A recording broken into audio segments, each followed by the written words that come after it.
සියලු දෙනාටම ආයුබෝවන්. අපි ඔන්න කොත්මලේ පුරාවෘත්තය සොයා ගිය ගමනේ දෙවෙනි කොටස වෙනුවෙන් අපි ආදත් ආව කොත්මලේ පුරවරය වෙතට. ඉතින් දැන් මේ ඉන්නේ අපි කොත්මලේ ජලාශයේ වේල්ල උඩ. ඉතින් කොත්මලේ දෙවෙනි කොටසෙන් අපි කතා කරන්න බලාපොරොත්තු වෙන්නේ මේ කොත්මලේ ජලාශය සහ මහවැලි මහසෑය පිළිබඳවයි. කොත්මලේ ජලාශය ගැන කතා කරන කලින් මේ කොත්මලේ ඔය කියන්නේ ඉතාම ඓතිහාසික සහ අපේ ලංකාවේ දිගම ගඟ මහවැලි ගඟේ ප්‍රධාන පෝෂක අතුගංගාව. ඉතින් කොත්මලේ ඔය ආරම්භ වෙන්නේ මෙහෙමයි. අග්‍රා බෝපත් කඳු වැටි වලින් ආරම්භ වෙන අග්‍රාවය දඹගස්තලා හෝටන් තැන්න ප්‍රදේශයේ සිට ආරම්භ වන දඹගස්තලාවය දඹගස්තලාවේදී අග්‍රාවය සමග එක්කහු වීමෙන් තමයි කොත්මලේ ඔය හැදෙන්නේ. කොත්මලේ ඔය ඕම ගලාගෙන එනකොට වටවල නගරයේදී නානුඔය එක්කහු වෙනවා. නානුඔය හැදෙන්නේ නානුඔය මුල් උල්පත වෙන්නේ ගෙගරි වැව. ඉතින් ඊළඟට එතනින් තවත් පල්ලෙහාට ආපුවාට පස්සේ ඌණ්ඩලුවය හම්බ වෙනවා. ඌණ්ඩලුවය නගරයේදී මල්හැව ප්‍රදේශයේදී එක්කහුව වෙනවා ඌණ්ඩලුවය කොත්මලේ ඔයට. තවත් පල්ලෙහාට ගඟ ගලාගෙන එනවා ඇවිල්ලා ඉවරලා කොත්මලේ ජලාශය කිට්ටු වෙනකොට ඌණා ඔය එක්කහුව වීමෙන් කොත්මලේ සෑදුණු ස්වයංපෝෂිත ගංගාව කොත්මලේ ඔය ගලාගෙන එනවා කොත්මලේ ජලාශය වෙත. ඉතින් කොත්මලේ ඔයට කොන්ක්‍රීට් යෝධයෙක් තනන්න අදහසක් එනවා 1961 වර්ෂයේදී. 1961 දී මේ එන අදහස පිළිබඳව අධ්‍යයනයක් සිදු කරන්න පටන් ගන්න 1964 වර්ෂයේදී. 1964 වර්ෂයේදී සිදු කරන ලබන මේ අධ්‍යයනය 1968 දක්වා වසර දක්වා අවුරුදු 4ක කාලයක් කරගෙන යනවා. ඉතින් මේ අවුරුදු 4ක කාලයෙන් පස්සෙනුත් යෝජනා වෙන්නේ මෙතන සුදුසු ස්ථානයක් කියලා. අපි කොත්මලේ ජලාශය ගැන කතා කරනකොට මේ කඳු දෙකක් තියෙනවා දෙපැත්තේ. රාජසිංහ රජුරෝ මහනුවර යුගයේ රජකම් කරපු ශ්‍රේෂ්ඨ රජ කෙනෙක්. මේ රජුරුවන්ගේ කාලේ ඉඳලා තිනවා මේ කොත්මලේ ගණිතයා කියන පුද්ගලයෙක්. මේ කොත්මලේ ගණිතයා දවසක් කියනවා මේ කඩදොර කන්දත් තිස්පනේ කන්දත් එකට යා වෙනවා කියලා. ඉතින් ඒ අනාවැකිය සැබෑවක් කරමින් 1973 වර්ෂයේදී ඉන්දිය රජයේ අනුග්‍රහයෙන් නැවත ඉදිකිරීම සම්බන්ධ පරීක්ෂණයක් සිදු කරනවා. 73 වර්ෂයේ ඉඳලා 1976 වර්ෂය වෙනකම්. ඉන්පසු එම යෝජනා ක්‍රමය සංමත වීමෙන් පසු කඩිනම් මහවැලි ව්‍යාපෘතයේ යටතේ 1979 දී කොත්මලේ වේල්ල තැනීමේ කටයුතු ආරම්භ වෙනවා.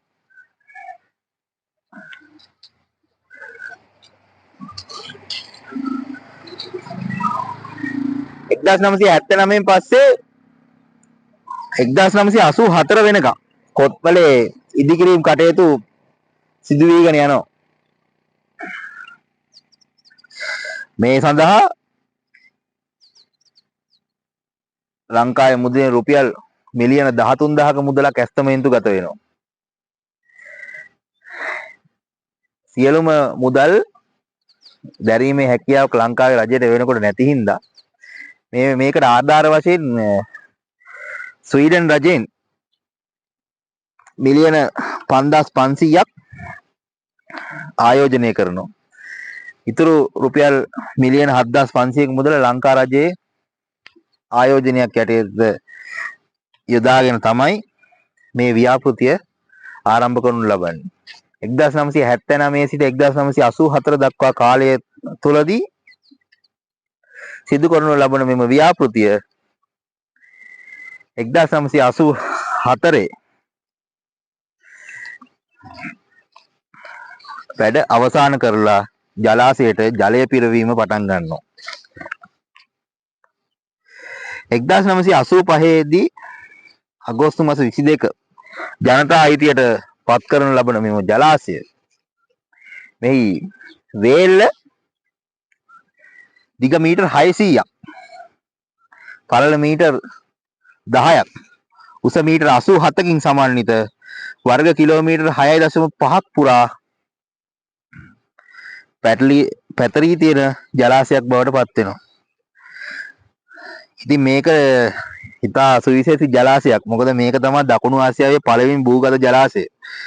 ටර්බයින් 3ක් යොදාගෙන මේක භූගත නලයකින් මේකේ ජල විදුලි බලාගාරයට වතුර ගෙනියලා එහි තියෙන ටර්බයින් 3කින් විදුලි උත්පාදනය සිදු කරනවා මෙගාවොට් 201ක්.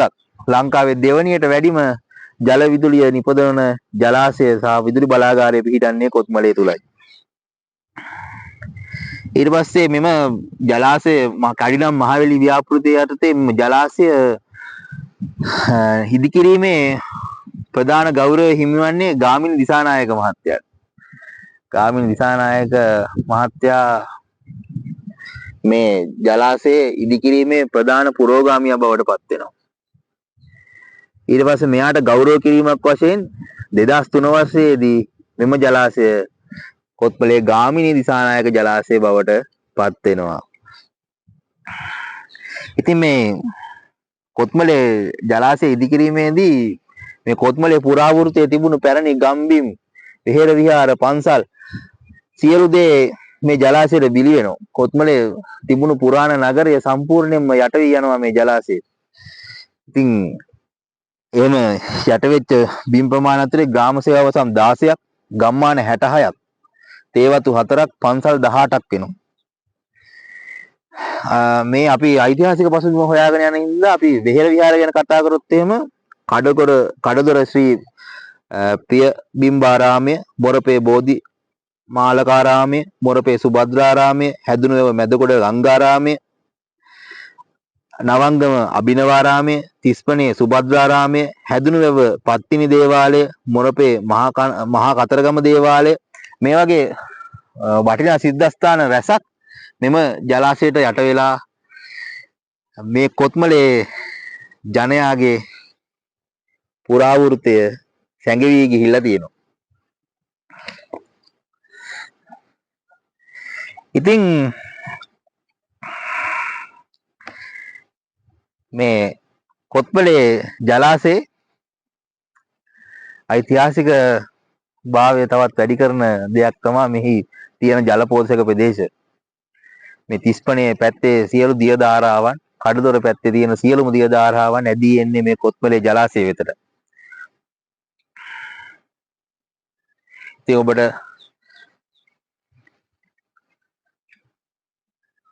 මෙහි අපි සිරිය තවත් පෙන්වන්න.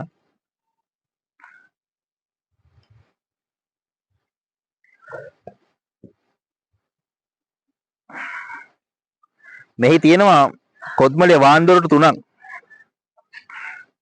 මේ ජලාශය ඉදිකිරීමේදී වාන්දොරටු 3කින් සමන්විතව තමයි ඉදි කරලා තියෙන්නේ.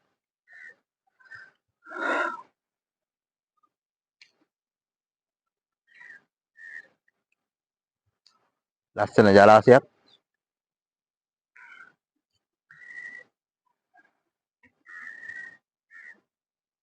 කොත්මලේ ප්‍රදේශයෙන් කොත්මලේට අභිමානයක් එක්කර මේ මහා කොන්ක්‍රීට් යෝධයාගේ ඉඳලා අපි දැනට සමු අරගෙන යනවා. අපි ඉතුරු ටික කතාව කියන්නම්. අපි දැන් යන්නේ මහවැලි මහසෑයට.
හරි ඔන්න ඉතින් අපි කොත්මලේ යට ගියාව සොයා ගිය දවසේ ගමනේ. ඉතින් අපි ආවා මහවැලි මහා සෑය වෙතට. මහවැලි මහා සෑය කොත්මලේ ප්‍රදේශයේ සුන්දරත්වයෙන් සහ බෞද්ධ ධර්මය පිළිබඳව සංකේතවත් කරන බිමක්.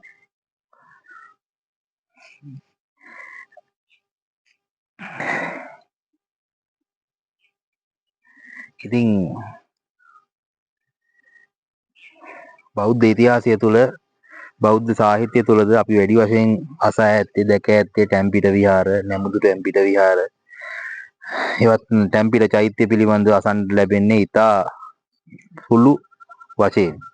ඉතින් මෙම මහවැලි මහා සෑය ඉදිකිරීමේදී ගල් කණු 32ක් මත ඉදි වූ අපූර්ව දර්ශනීය චෛත්‍යයක් මේක. තූපවංශයේ අලුත් පරිච්ඡේදයක් එක් කරමින් එයට විවෘත වන්නේ වර්ණලි සෑය මහා සෑයට පමණක් දෙවනි වන වූ ඉදිකිරීමක් වන මහවැලි මහා සෑය ස්තූපයයි. අනුරාධපුරයේ මහමෙවුනා උයනේ පිහිටි රුවන්වැලි සෑය දාගැබට අනුරූප වන ලෙස උසින් අඩි 289ක් වන අතර මෙම චෛත්‍යයේ වට ප්‍රමාණය අඩි 628ක් වෙනවා. මෙහි ටැම්පිට ආකාරයට නිම කර ඇති බැවින් මෙම ඇතුලේ එකවර 4000ක් වැනි පිරිසකට වන්දනාමාන කිරීමට හැකි අයුරින් සකසා තියෙන තූපවංශයේ සඳහන් මහවැලි මහා සෑය. ඉතින් මේකට මේ ඉදිකිරීමට අනුගාමී වෙන්නේ මේ කොත්මලේ ජලාශය ඉදිකිරීමේදී සිදු ඒ ව්‍යසනකාරී තත්ත්වයක් එක්ක මේ කොත්මලේ ජලාශයට බිලි වී ගිය ගම් දනව් වෙහෙර විහාර දේ සිහි කරමින් 1983 වර්ෂයේ මාර්තු මාසයේ 23 වෙනිදා මෙම මහවැලි මහා සෑය ඉදිකිරීමේ කටයුතු ආරම්භ කරනවා. කොත්මලේ ප්‍රදේශයේ පැවති කඩදොර පියබිම්බාරාමය, මොරපේ බෝධිරුක්කාරාමය, මොරපේ බෝධි මාලකාරාමය, වටද්දර ශ්‍රී විජේසුන්දරාරාමය, වටද්දර ශ්‍රී ඥානාදය පිරිවෙන, තිස්පනේ ශ්‍රී සුන්දරාරාමය වැනි වෙහෙර විහාර රාශියක්, එමෙන්ම මොරපේ කතරගම දේවාලය, මොරපේ පත්තිනි දේවාලය වැනි දේවාලද මෙම කොත්මලේ ජලාශය සෑදීමේදී ජලාශයට වැළලී ගියා. ඉතින් එම සිද්ධාස්ථාන එම දේපල පිළිබඳව සිහි ගන්නමින් මෙම විශාල චෛත්‍ය රාජ්‍ය ඉදිකිරීමේ පුරෝගාමීව කටයුතු කරන්නේ ගාමිණී දිසානායක මහත්තයා. ඉතින් මෙම විහාරස්ථානය වැඩ ඉවර කරන්නේ 2016 ජූනි මාස 20 වෙනිදා. මෛත්‍රීපාල සිරිසේන ජනාධිපතිතුමාගේ සුරතින් තමයි මේ විහාරස්ථානයේ වැඩ කටයුතු ඉවර වෙලා මේක ශ්‍රී ලාංකික සහ ලෝතුරු බෞද්ධයා වෙතට